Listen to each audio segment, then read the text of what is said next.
Leni mapiny Kenya ikorene timo kata bago kanyo yiero mano maduong' ma higa mano manyien. Injili mano mar kwe pod idhi nyime landi e gwenge mopogore opogore e pacho kae.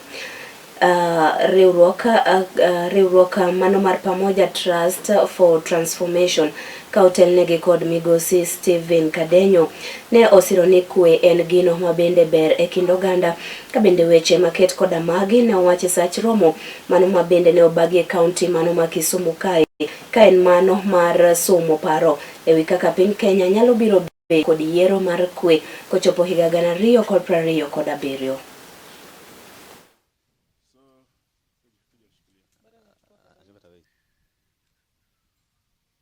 We are delighted with the resolution from the stakeholders here to engage around the multi-stakeholder approach that they will be able to coordinate their actions and the engagements as we work towards reducing the levels of insecurity that we being witnessed in Kisumu, especially as we prepare for the general elections.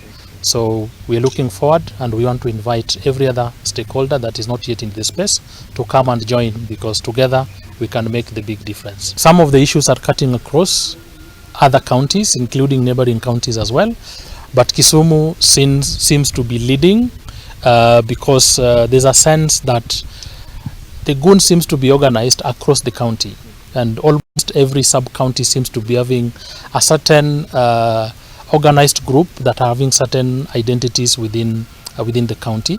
Secondly, Kisumu being a city, the stakeholders acknowledge that the city life, especially by night, is not as active as would be desired of any other cities. But the positive part is one area, that is Kondele, that has been synonymous with every kind of criminal violence and activity in Kisumu, is emerging as the best case, because Kondele operates 24 hours. So this could be something that other sub-counties and other parts of the country would need to emulate in order for us to be able to heighten our sense of peace and security.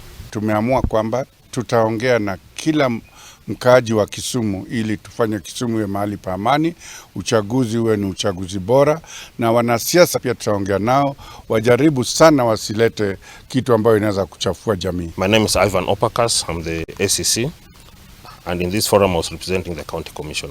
I'm the ACC 1 Kisumu East sub-county. Actually, the main agenda of today's meeting was basically to come up with ways of addressing the rising cases of electoral violence in Kisumu County. At the end of the day, we agreed that to end the gun culture in Kisumu County, it is all about a multifaceted approach. And the members agreed to work together in harmony.